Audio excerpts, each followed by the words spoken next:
6 months of war had changed everything. What began as a simple police action had become a galactic crisis that threatened the very foundations of the Kethmoran Empire. Rebellion burned on 47 worlds, and more systems declared independence each week. The humans had done something impossible. They had shown the galaxy that the Empress could be defied. Zarathul stood alone in her private chambers, staring at reports that would have been unthinkable a year ago. The Shenter Confederacy had withdrawn from the Empire entirely, claiming the right to govern themselves. The mining guilds of the Outer Rim had formed an alliance that refused to accept Imperial resource quotas. Most shocking of all, 3 members of her own High Council had resigned, stating that they could no longer support policies that required crushing any species that chose independence. The military situation was even worse. Admiral Vertex reported that human resistance had evolved from desperate defense to coordinated counterattacks. Their ships appeared throughout Imperial space, striking supply lines and communication relays before vanishing into the cosmic background. They had somehow turned their entire species into a guerrilla force that refused to be pinned down or defeated. "Your Majesty," her military advisor reported, "the humans have introduced new tactics that our forces cannot counter. They use their own ships as weapons, fight with damaged equipment, and coordinate attacks across multiple systems simultaneously. They seem to view warfare as a learning experience rather than a contest to be won or lost." But it wasn't just their military innovations that troubled the Empress. The humans had continued broadcasting throughout the galaxy, sharing not just technical information, but something more dangerous: stories. Stories about ordinary beings who had stood up to powerful authorities and won. Stories about the value of choosing one's own path, even when that path was difficult. Stories that made Imperial rule seem like a choice rather than an inevitability. The breaking point came when Zarathul received a message from the most unexpected source: her own people. A group of Kethmoran citizens had assembled outside her palace, not in rebellion, but in something unprecedented: a peaceful protest. They carried signs asking questions that cut to the heart of everything she had believed about leadership. Why must unity require submission? Read one sign. Can diversity make us stronger? Read another. Most painful of all was a simple question that a young Kethmoran child held up: who decided you should rule forever? For 3,000 years, no one had ever asked that question. The Empress's authority had been accepted as natural law, as inevitable as gravity or the speed of light. Now, because of the humans, even her own people were beginning to wonder if eternal rule was truly the best way to govern intelligent beings. That night, Zarathul made a decision that terrified her more than any enemy she had ever faced. She activated the ancient weapons.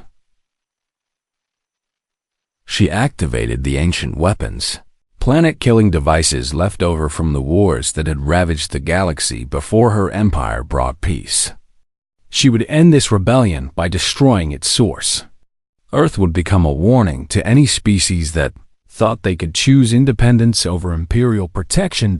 As the massive weapon platforms moved toward Earth, Zarathul expected the humans to finally surrender. Faced with absolute annihilation, surely they would see reason and accept Imperial rule.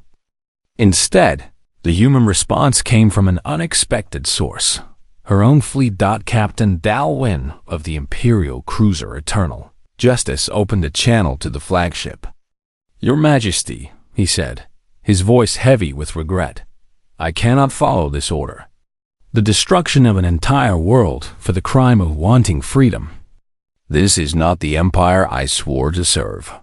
More ships began to withdraw from formation, their captains declaring that they would not participate in genocide. For the first time in her reign, Zarathul's orders were being openly disobeyed by her own military officers.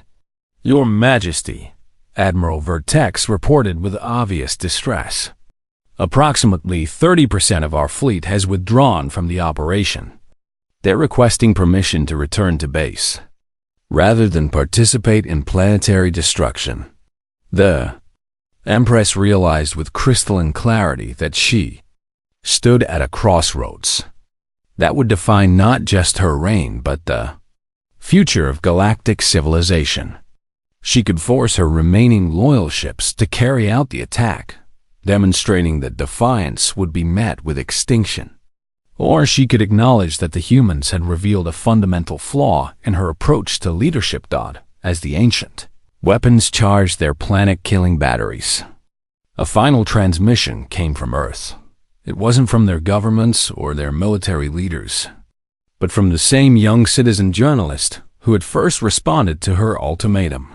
"Empress Zarathul," he said, his image appearing on her communication screen. "You're about to make a choice that will define who you really are. You can destroy us and rule a galaxy united only by fear. Or you can accept that maybe, just maybe, people deserve the right to make their own mistakes. We're not asking you to give up your power. We're asking you to use it differently." The young human's next words hit her like a physical blow. Leader who can only lead through force isn't really a leader at all. They're just someone with bigger weapons. Zarathul closed her eyes and reached out with her psychic abilities, not to control or dominate, but simply to listen. For the first time in millennia, she tried to understand what her subjects really thought about her rule. What she found shocked her.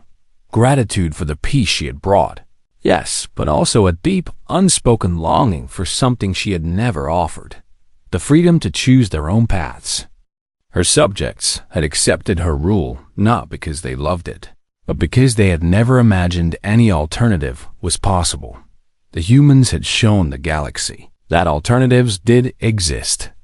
That species could govern themselves, solve their own problems, and even thrive through struggle and conflict. That diversity might be stronger than unity, and growth might matter more than safety. With hands that shook for the first time in centuries, Zarathul gave an order she had never imagined speaking. "Stand down. Withdraw the ancient weapons and recall all forces to defensive positions." "Your Majesty?" Admiral Vertex asked in confusion. "Open a channel to Earth," she commanded, "and to every world in the Empire." When the connection was established, Empress Zarathul spoke words that would change galactic civilization forever. "People of the galaxy, I have ruled you for 3,000 years, believing that protection and guidance were the greatest gifts I could offer. The humans of Earth have taught me that I was wrong. Freedom is not something to be granted by those in power. It is a right that belongs to every intelligent being." The announcement that followed sent shockwaves throughout space. The Kethmoran Empire would be dissolved and replaced by a galactic council where every species had an equal voice. Zarathul would serve as an advisor and mediator, but never again as absolute ruler. Each world would have the right to choose its own government, its own laws, and its own path to the future, though not every species chose independence. Many opted to remain in voluntary associations that provided mutual protection and shared resources. But they did so by choice rather than imperial decree, which made all the difference. The humans, true to their nature, volunteered to help establish the new galactic government. They shared their experience with democratic institutions, conflict resolution, and the delicate balance between individual freedom and collective responsibility. They also volunteered for the most dangerous assignments, exploring unknown regions of space, making contact with hostile species, and tackling problems that other civilizations considered too risky. Years later, as Zarathul watched human ships launch toward unexplored areas of the galaxy, she reflected on the lessons she had learned. The Deathworlders hadn't just brought military resistance to her empire. They had brought something far more powerful. The idea that intelligent beings could grow stronger through challenge rather than weaker through protection. The galaxy was messy now. more chaotic, and certainly more dangerous. But it was also more vibrant, more innovative, and more alive than it had ever been under her absolute rule. Species that had stagnated for millennia began developing new technologies, exploring new ideas, and taking risks that sometimes failed spectacularly, but sometimes led to breakthroughs no one had imagined. The humans had been right about something else too. Struggle did make people stronger. The species that chose to face challenges, rather than accept protection, often surprised themselves with what they could accomplish. As she prepared for another council session where she would offer advice rather than commands, Zarathul smiled, something she had not done in centuries. The humans had given her something she hadn't even known she was missing, the chance to see what intelligent life could become when it was free to choose its own destiny. The galaxy would never be the same. And that was exactly as it should be. 3 months after the failed negotiations, Empress Zarathul made a decision that she had hoped to avoid. The humans had not only refused to reconsider their position, but had begun broadcasting something even more dangerous than defiance. Ideas. Their communication signals reached across local space, carrying messages about self-governance, individual rights, and the value of independence. Worse, some of the Empire's member species had begun asking questions that hadn't been heard in centuries. Why did they need Imperial protection? What would happen if they tried to solve their own problems? Could they withdraw from the Empire if they chose to? The Empress knew that these questions, if left unanswered, would eventually tear apart everything she had built. Sometimes, painful as it was, force became necessary to preserve the greater good. She would give the humans one final ultimatum, backed by enough military strength to make the consequences of refusal clear. Attention, people of Earth, she broadcast on all frequencies as her fleet took position around their world. I am Empress Zarathul, and I have come to offer you one last chance to join the galactic community peacefully.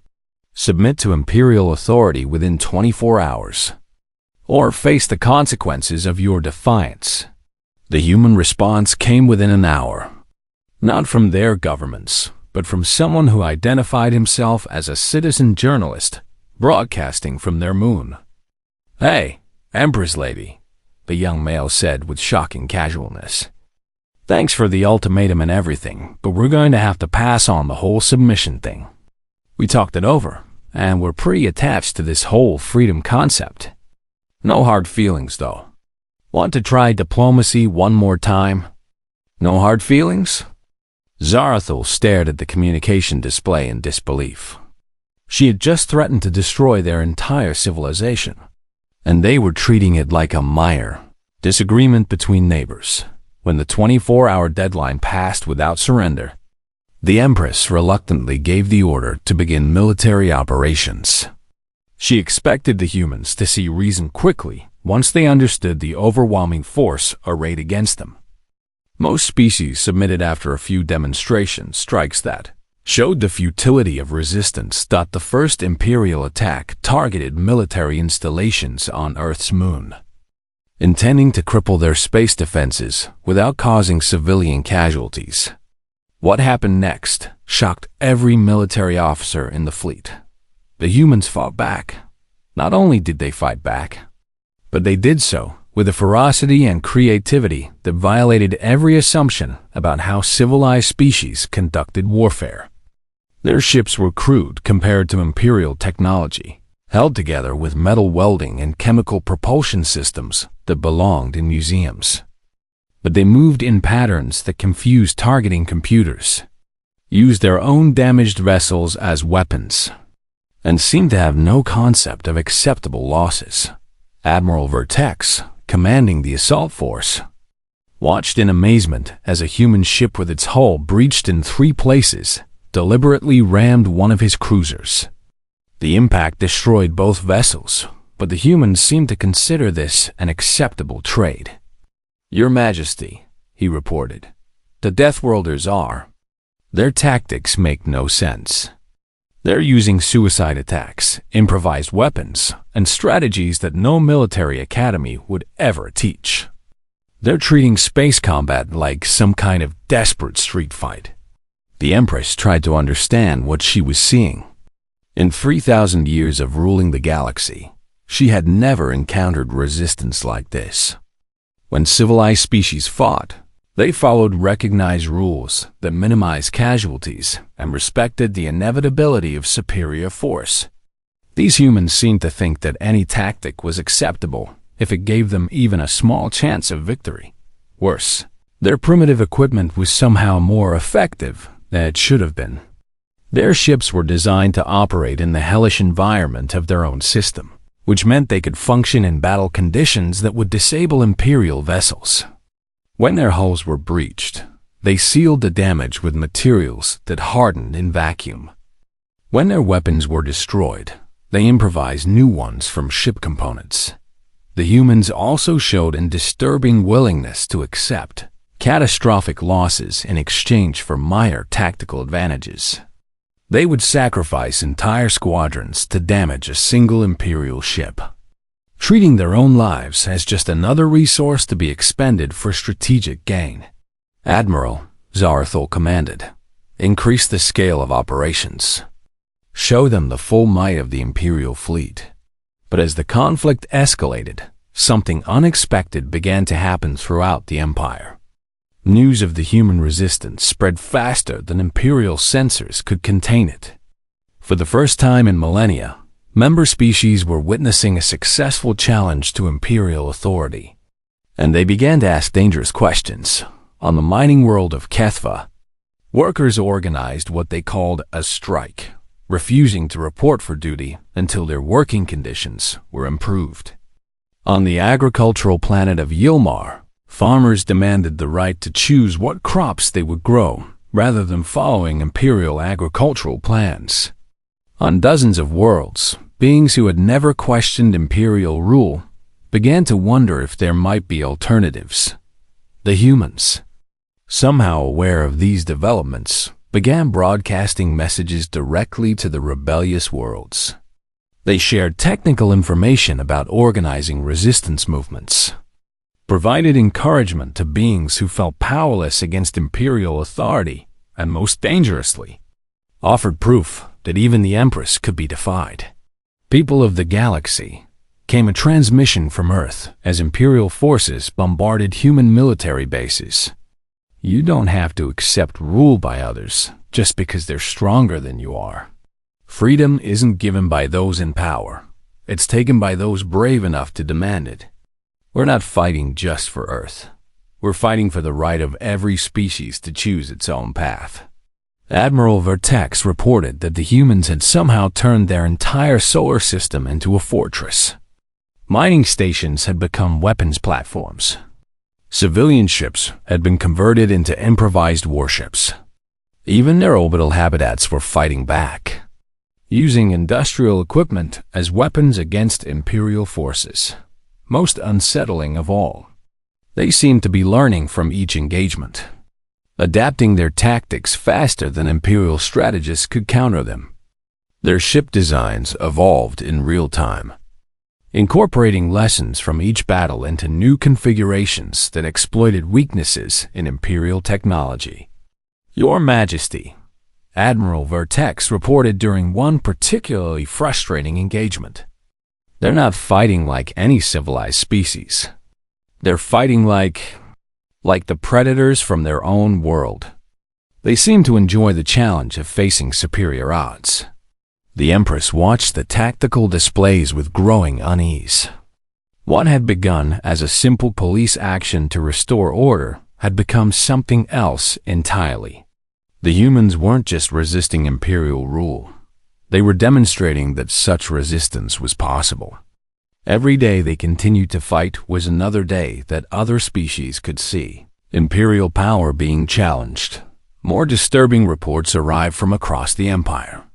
On 17 different worlds, local populations had begun organizing what they called freedom movements, using tactics they had learned from intercepted human transmissions. Imperial governors found themselves facing the first organized resistance in centuries, and many seemed unsure how to respond. The problem wasn't that the rebels were militarily powerful. The Empire could crush any conventional uprising. The problem was that the humans had introduced a new idea into galactic civilization, the concept that legitimate authority required the consent of the governed.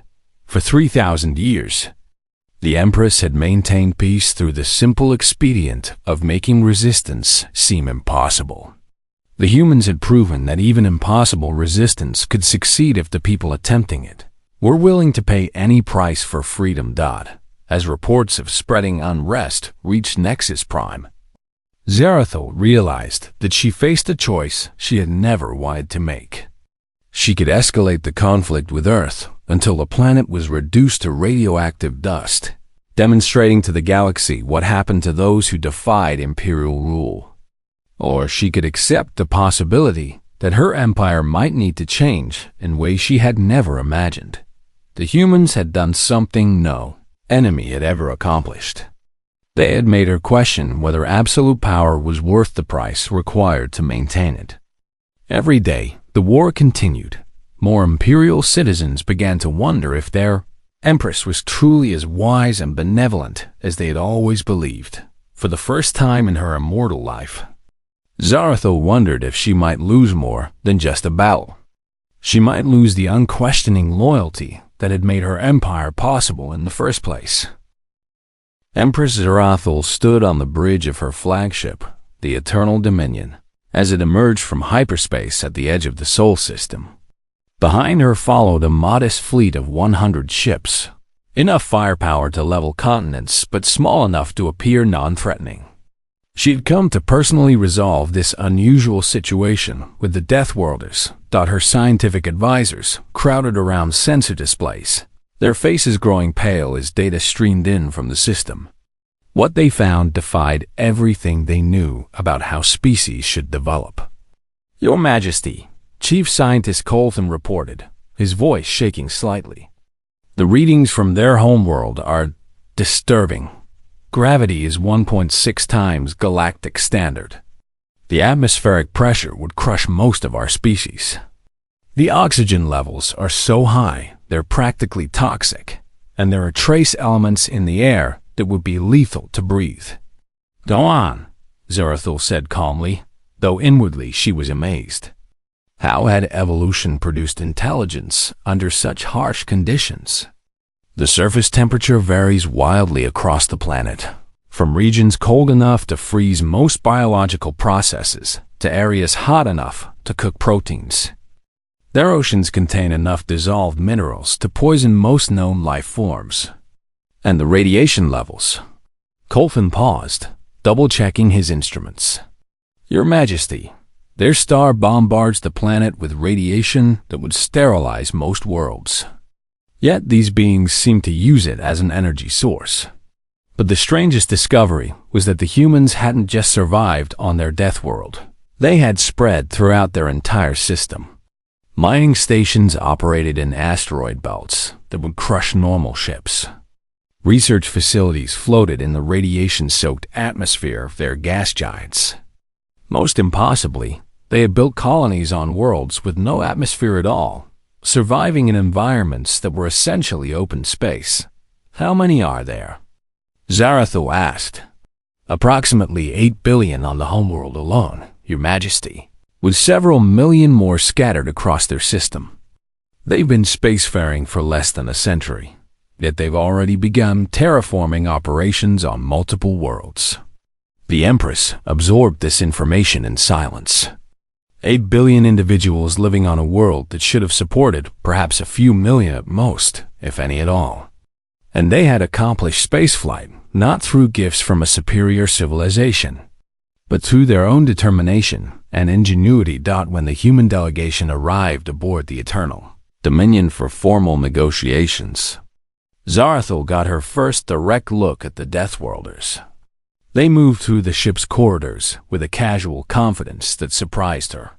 Most species showed at least some nervousness when visiting an Imperial vessel for the first time. These humans seemed genuinely curious about everything they saw, asking technical questions about the ship's systems and taking notes on their primitive electronic devices. The delegation itself was another puzzle. Instead of a single leader, they had sent representatives from different regions of their world, along with scientists, military officers, and individuals whose roles she couldn't identify. They introduced themselves with complex titles that seemed to indicate overlapping spheres of authority rather than clear hierarchical relationships. "Your Imperial Majesty," said the lead human, a tall male with dark skin and intelligent eyes. "I'm Secretary General Chun of the United Nations. We appreciate this opportunity to meet with you directly. Your Chancellor Vextar explained some of the benefits of joining your empire, but we have several questions about the specific terms." Terms? No species had ever asked about terms before. They usually begged for protection or offered immediate submission in exchange for Imperial technology. "There are no terms to negotiate," Zarathul explained patiently.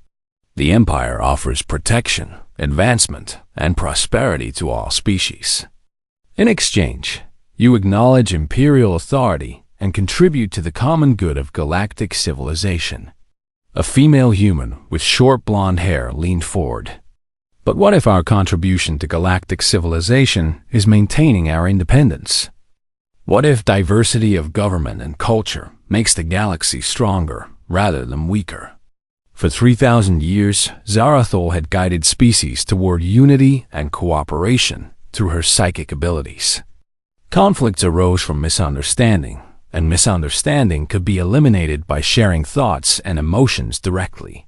She had created galactic peace by helping everyone see through each other's perspectives. Now, for the first time, she decided to demonstrate this gift directly to the humans. Gently, carefully, she extended her consciousness toward the delegation, intending to share with them a vision of imperial prosperity and the joy of unified purpose. The psychic contact failed completely. It was like trying to grasp water with her bare hands. The human's thoughts slipped away from her mental touch, chaotic and unpredictable. Worse, when she tried to push harder, she felt something push back. Not organized resistance, but a kind of wild, untamable energy that refused to be controlled. "Are you feeling all right, Your Majesty?" Secretary General Chun asked with what seemed like genuine concern. "You look like you might be having a headache." A headache? She was an immortal being with godlike psychic powers, and these primitives were asking if she had a headache. The situation would have been funny if it weren't so unsettling. "I am perfectly well," she said, though privately she was shaken. "Perhaps we should discuss what the Empire can offer your people. Our medical technology could extend your lifespans indefinitely. Our agricultural systems could eliminate hunger from your world. Our defensive networks could protect you from any threat the galaxy might produce." The humans exchanged glances that somehow conveyed entire conversations. It was another thing that disturbed Zarathul, their ability to communicate without words, without psychic contact, through nothing more than facial expressions and body language. "Those are generous offers," said a human with military insignia. "But we've found that solving our own problems tends to make us stronger. We've survived ice ages, plagues, world wars, and natural disasters by adapting and innovating. Each challenge we overcome teaches us something new about what we're capable of. But why struggle unnecessarily?" Zarathul asked. "Why choose hardship when comfort is available?" "Because," said the blonde woman, "struggle isn't necessarily a bad thing. It's what made us who we are. Remove all the challenges from life, and you remove the opportunity for growth." This was a completely alien philosophy to the Empress. Her empire was built on the principle that intelligent beings should be protected from hardship, guided away from danger, and provided with everything they needed to live peaceful, productive lives. These humans seemed to think that danger and hardship were somehow beneficial. As the negotiations continued, Zarathul began to understand that the humans weren't just refusing her protection. They were questioning the entire foundation of her empire. They wanted to know why species needed to be ruled by a single authority. They asked whether peace maintained through control was really peace at all. They suggested that conflict, when managed properly, could lead to innovation and progress that benefited everyone. Most disturbing of all, they seemed to have built their own version of galactic civilization without any central authority. Their homeworld contained hundreds of different governments that somehow managed to cooperate without anyone being in charge. They had eliminated most diseases through their own research. They had learned to communicate across vast distances without psychic abilities. They had even begun to explore space without any guidance from older civilizations. When the humans finally presented their counterproposal, it was something no species had ever suggested before: mutual cooperation between equals. They offered to share their unique technologies and perspectives with the galaxy, but only as independent partners, not as imperial subjects. We're willing to establish embassies, trade agreements, and cultural exchange programs, Secretary General Chun explained. We're interested in learning about other species and sharing what we've discovered, but we won't accept external rule, even if it's benevolent. Our history has taught us that freedom, once surrendered, is almost impossible to recover. As the human delegation departed, Zarathul found herself facing something she had never experienced: a challenge to her authority that couldn't be resolved through demonstration of superior power or psychic influence. These Deathworlders had somehow developed a form of strength that made them immune to both physical and mental control. For the first time in millennia, the Empress wondered if her empire might not be the perfect solution to every problem. The humans had achieved remarkable things through struggle and independence. They had built technologies that worked in conditions that would destroy imperial equipment. They had created social systems that somehow functioned without central authority, but they had also created something else, an idea that might spread to other species if it wasn't contained. The idea that imperial protection was optional, that species could thrive without guidance, that diversity might be stronger than unity. As Zarathul watched their primitive ships return to their Deathworld, she realized that her 3,000-year reign might be facing its greatest test. High Chancellor Vextar adjusted his ceremonial robes as his ship dropped out of hyperspace at the edge of the unknown system. The Harmony's voice was the Empire's finest diplomatic vessel, equipped with translation matrices, cultural databases, and enough firepower to destroy a small moon. In his 2 centuries of service, Vextar had never failed to bring a new species peacefully into the fold. The blue world hung before them like a jewel. Though the Chancellor's instruments warned him, it was more like a poison-soaked trap. How anything intelligent had evolved, there was beyond his understanding. But the Empress had given him clear instructions: make contact, demonstrate the Empire's superiority, and secure their submission through the usual means. Vextar opened communications on all frequencies, broadcasting the standard greeting in the mathematical language that all spacefaring species eventually discovered. To his surprise, a response came within hours. The Deathworlders not only understood mathematics, but had somehow decoded his ship's communications protocol faster than any species on record. Unknown vessel. This is Houston Control, came the reply in surprisingly clear basic galactic. Please identify yourself and state your intentions in this system. The Chancellor blinked. They spoke basic galactic? That was impossible. The language had been developed by the Empire's linguists specifically for interspecies communication. How had these isolated beings learned it? Greetings, Vextar replied, following the script that had worked on every world he had ever visited.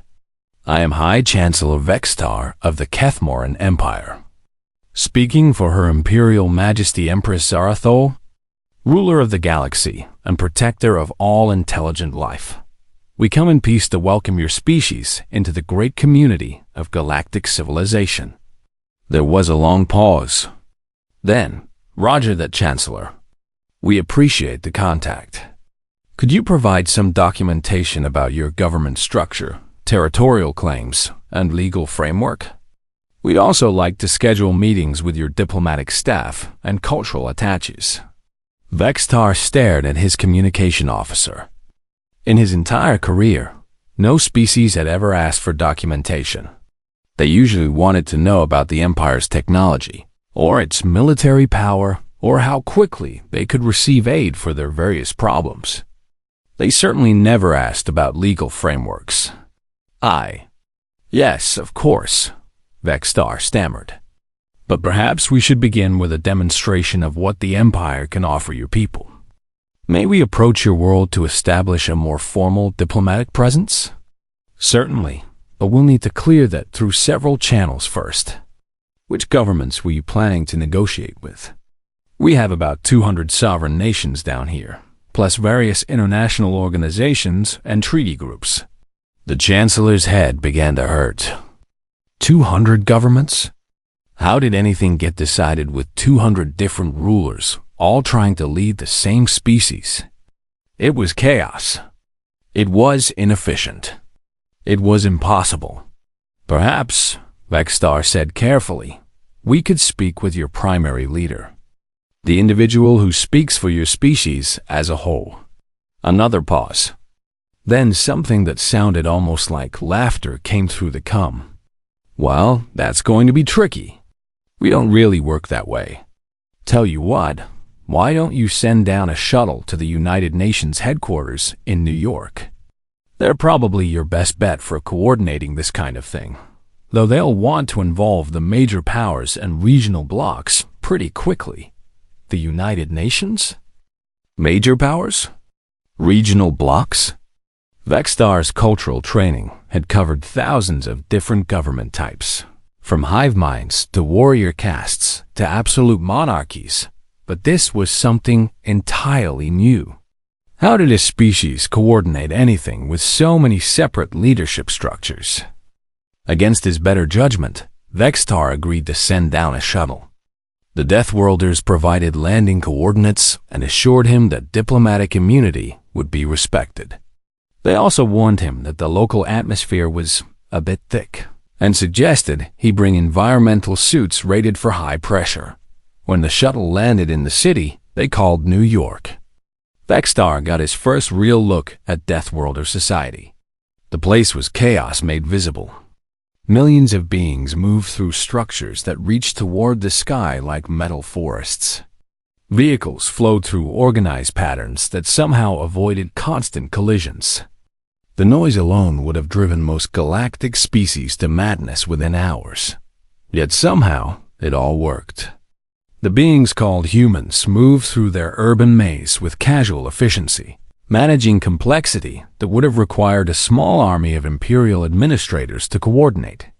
They had built a functioning civilization in conditions that challenged every assumption about how societies developed. The diplomatic meeting was even more confusing than the city. Instead of a single leader, Vextar found himself facing representatives from dozens of different nations. They asked questions he had never heard before. What were the tax rates for imperial member species? How were individual rights protected under galactic law? What happened to local governments when a world joined the Empire? Could member species withdraw if they chose to? When Vextar explained that the Empire provided protection, technology, and guidance in exchange for loyalty to the Empress, the humans exchanged glances that he couldn't interpret. One of them, a female with graying hair, asked a question that left him speechless. What if we don't want protection? Everyone wants protection, Vextar replied automatically. The galaxy is full of dangers. Pirates, hostile aliens, natural disasters, economic collapse. The Empire shields its members from all of these threats. But what if we prefer to handle those challenges ourselves? Another human asked. What if we think the experience of dealing with problems makes us stronger rather than weaker? Vexstar tried to explain that this was impossible, that no species can handle galactic-level threats without Imperial support. The humans listened politely, took notes, and asked more questions that made even less sense. They wanted to know about the Empire's judicial system, its trade policies, and something called representative democracy that they seemed to think was important. After hours of fruitless discussion, Vexstar decided to try a different approach. He activated his ship's holographic projectors and showed the humans images of Imperial technology, cities that floated in space, ships that could travel between stars in days, medical devices that could cure any disease. Surely this would impress them enough to reconsider. The humans studied the displays with obvious interest, but instead of awe, they showed something else: scientific curiosity. They asked technical questions about power sources, manufacturing processes, and resource requirements.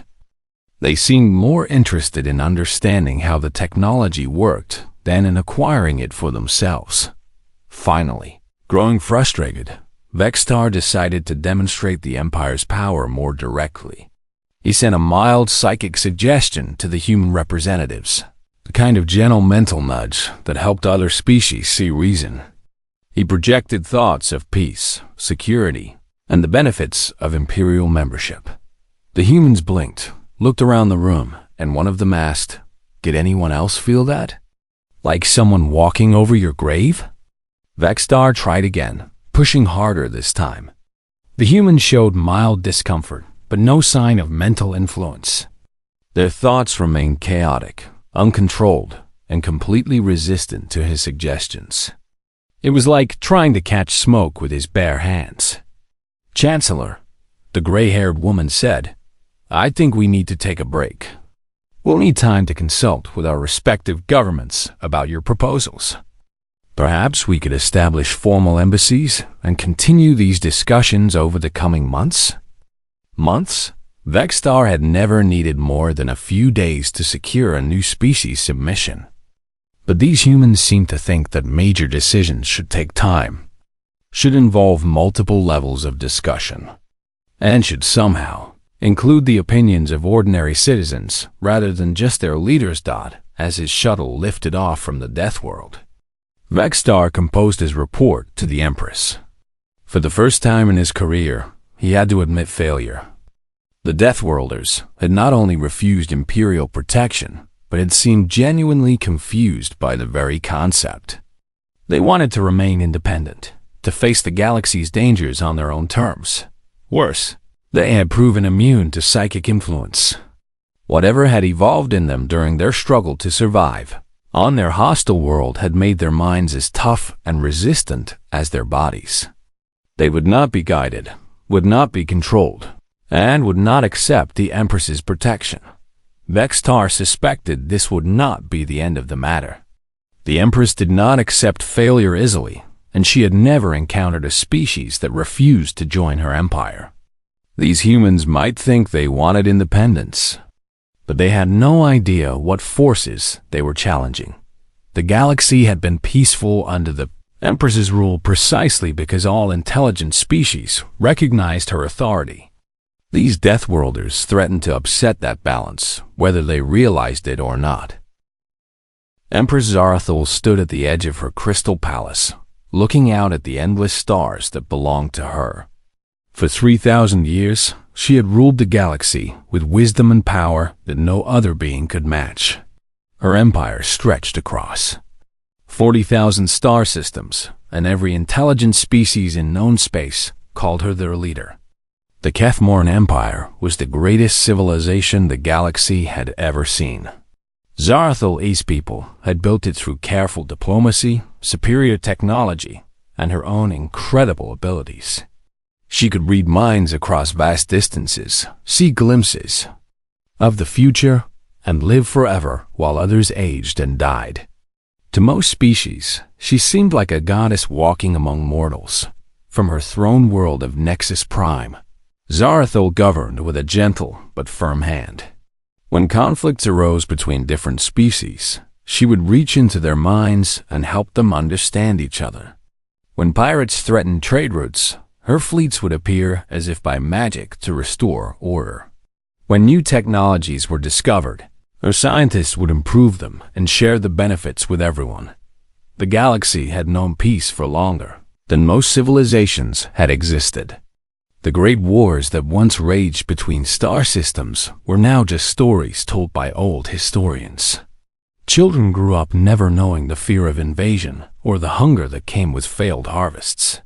Medicine had advanced so far that diseases were barely remembered, and even the shortest-lived species could expect long, healthy lives. All of this was possible because Zarathul could see what others could not. Her mind touched the flow of time itself, showing her which choices would lead to prosperity and which would bring disaster. She had guided her empire away from countless dangers, always choosing the path that would benefit the most people. Her advisors often joked that she never made mistakes because she could see them coming from years away. But lately, something had changed. For the first time in centuries, Zarathul's visions had become clouded and unclear. When she tried to look into the future, she saw fragments of images that made no sense. Ships burning in space, worlds in rebellion, her own hands shaking with something she had not felt since her youth: fear. The source of these disturbing visions seemed to come from the very edge of the galaxy, from a star system so far away that her scouts had never bothered to explore it. When she finally sent probes to investigate, what they found shocked her scientific advisors into silence. The system contained a small blue world that should have been impossible. Its gravity was so strong that most galactic species would be crushed flat just standing on its surface. The atmosphere was filled with a poisonous gas that would kill most beings in minutes. Deadly radiation poured down from its star, while the planet's surface was covered in vast oceans of corrosive liquid and continents where violent geological activity never stopped. Even worse, the planet was crawling with predators that seemed to exist only to kill other living things. The probe data showed creatures that hunted in packs, others that could survive being frozen solid or boiled alive, and plants that could dissolve metal. It was a world where death waited around every corner, a place where no intelligent life could possibly survive. Yet somehow, intelligence had not only survived on this nightmare world, but had flourished. Radio signals poured from the planet's surface, clearly showing the presence of a technological civilization. The beings living there had even begun to spread beyond their death world, building stations around other planets in their system that were almost as hostile as their home. Zarathul's scientific council refused to believe the probe data at first. How could any species evolve intelligence while constantly fighting for survival against such impossible odds? How could they develop technology when simply staying alive should have taken all their energy? The whole situation violated everything they knew about how life developed in the galaxy. But the signals kept coming, and more detailed scans showed structures that could only have been built by intelligent hands. These Deathworlders had somehow not only survived, but had built a complex civilization. They had cities larger than anything on some core worlds, orbital installations that rivaled the best Imperial engineering, and technology that worked in ways the Empire's scientists couldn't quite understand. What disturbed Zarathul most was that she couldn't read their minds. Every time she tried to extend her psychic abilities toward their world, she felt something like static interference. It was as if their thoughts were protected by some kind of natural barrier she had never encountered before. In 3,000 years of ruling countless species, she had never met minds she couldn't touch. The Empress spent weeks studying the probe data, trying to understand what kind of beings could thrive in such conditions. The answer, when it finally came to her, was both simple and terrifying. These creatures hadn't survived their death world despite its dangers. They had survived because of them. Every challenge that should have killed them had instead made them stronger, more adaptable, more determined to live. As she watched the data streams from their world, Zarathul began to see patterns that chilled her. These Deathworlders didn't just endure hardship. They seemed to seek it out. They deliberately put themselves in dangerous situations, pushing their technology and themselves to the breaking point just to see what would happen. They had turned survival itself into a form of art. For the first time in 3 millennia, Empress Arathul felt uncertainty creeping into her thoughts. These beings represented something entirely new in her experience, a species that might not welcome her protection, that might not see her empire as the gift she had always believed it to be. They had built their own civilization without her guidance, in conditions that would have destroyed any of her subject species. But she was still the Empress of the galaxy, and her responsibility was to bring all intelligent life under her protection. These Deathworlders, whatever they were, would need to be contacted and integrated into the Empire. For their own good, and for the stability of galactic civilization. She would approach them as she had approached all the others, with offers of friendship, protection, and advancement beyond their wildest dreams. Surely, once they understood what she could offer them, they would gladly join the great community of galactic species. After all, she had never failed to bring a new species into the fold. These Deathworlders would be no different.